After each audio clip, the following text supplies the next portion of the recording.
Zee 24 तास एक पाऊल पुढे. आणि बातमीपत्राच्या सुरुवातीलाच यावाला एक ब्रेकिंग न्यूज येते. अतिशय धक्कादायक बातमी. ग्वाल्हेर घराण्याचे उस्ताद पंडित यशवंत बुवा जोशी यांचं वृद्धापकाळानं निधन झालेलं आहे. शिवाजी पार्कच्या त्यांच्या राहत्या घरी त्यांना देवाज्ञा झालेली आहे. त्यांनी तब्बल 5 दशकांहून अधिक काळ ग्वाल्हेर घराण्याची पताका संगीत क्षितिजावरती फडकत ठेवली. त्यांच्या निधनानं एक सच्चा अभिजात कलावंत हरपल्याची भावना संगीत प्रेमी आता व्यक्त करू लागलेले आहेत. खरं तर ग्वाल्हेर घराणं हे मुघलांपूर्वीच्या काळापासूनच प्रसिद्धीला आलेलं असं घराणं होतं आणि त्या घराण्याकडून मिळालेलं ज्ञान त्यांनी सर्वत्र पोहोचवण्याचा आटोकाट असा प्रयत्न केला.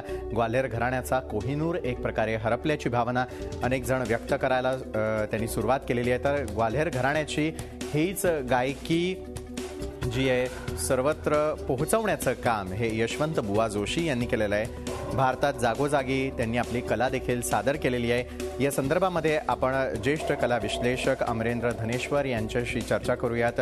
अमरेंद्रजी, अतिशय धक्कादायक अशी बातमी येते ती म्हणजे यशवंत बुवा जोशी जे आहेत काळाच्या पडद्याआड गेलेले आहेत. ग्वाल्हेर घराण्याचा कोहिनूर हरपलेला आहे, काय सांगाल? फारच चांगला कलाकार आणि अस्सल गाणं जपणारा कलाकार होता. आणि एकच फक्त मला सांगावंसं वाटतं की यशवंत बुवांनी फक्त ग्वाल्हेर गायकी शिकली नाही किंवा गायली नाही, त्यांनी आग्रा घराण्याचं शिक्षण पण घेतलं होतं. खरंय.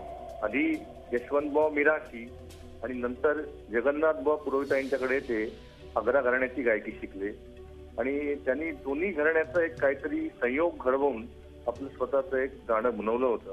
अतिशय पिळदार आणि बलपेच युक्त असं त्यांचं गाणं होतं आणि त्याच्यामध्ये एक साधेपणा होता आणि मनाला आणि हृदयाला थेट भिडणारं असं काहीतरी त्यांच्या गाण्यामध्ये होतं.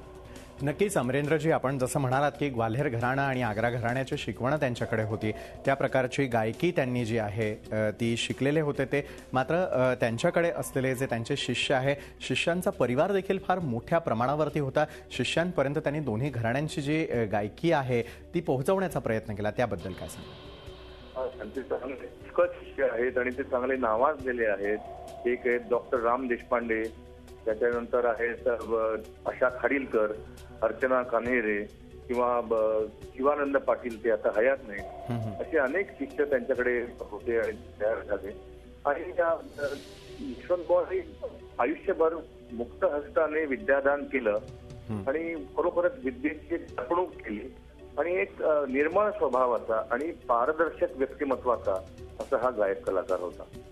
खरोखरच आहे अमरेंद्रजी, भारतामध्ये प्रत्येक ठिकाणी अनेक ठिकाणी त्यांनी जाऊन ही कला पोहोचवण्याचा जो आहे तो प्रयत्न केलेला होता. खूप खूप धन्यवाद अमरेंद्रजी. झी 24 तासशी आपण या संदर्भामध्ये आपली प्रतिक्रिया व्यक्त केलेली आहे त्यासाठी. त्याचबरोबर आपल्याबरोबर आहेत संगीताचे जाणकार शशी व्यास देखील आपल्याबरोबर आहेत. शशीजी, ग्वाल्हेर घराण्याचा कोहिनूर आज हरपलेला आहे. ग्वाल्हेर आणि आग्रा घराणा या ठिकाणाहून शिकल्यानंतर त्यांनी आपला शिष्य देखील अनेक ठिकाणी वाढवलेले होते त्यांनी आणि ही कला पोहोचवण्याचा प्रयत्न केलेला होता. मात्र आता कोहिनूर हरपलेला आहे, काय सांगाल? सगळ्यात महत्वाचं म्हणजे आपण ज्याला भारतीय अभिजात संगीताची परंपरा अत्यंत समर्थपणे पेलणाऱ्या मंडळींपैकी एक यशवंत बुवा जोशी. खरंय. ग्वाल्हेर घराण्याची पताका फडकवत ठेवण्याचं काम त्यांनी आपल्या आयुष्यात अविश्रांत निस्पृहपणे केलेलं आहे. त्याचबरोबर त्यांनी मिराशी बुवांच्याकडनं तालीम घेतली, नंतर जगन्नाथ बुवा पुरोहित म्हणजे उर्फ गुणीदास यांच्याकडनं तालीम घेतली.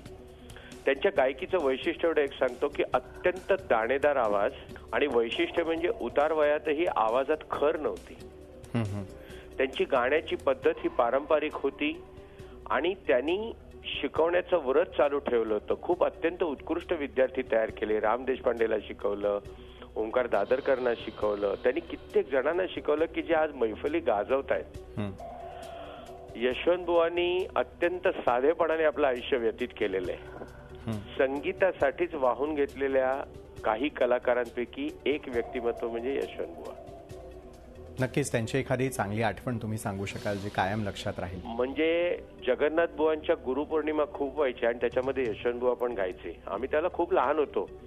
आमचा घरचा स्नेह म्हणजे बाबा आणि ते गुरुबंधू म्हणजे माझे वडील CR व्यास आणि ते गुरुबंधू. एकदा त्यांनी सकाळी मला वाटतं भैरव बहार, इफ आय मिस्टेक नॉट, म्हणजे जर का माझी मेमरी चांगली असेल, असा अप्रतिम भैरव बहार मांडला होता की तो अजूनही दीर्घकाळ स्मरणात आहे.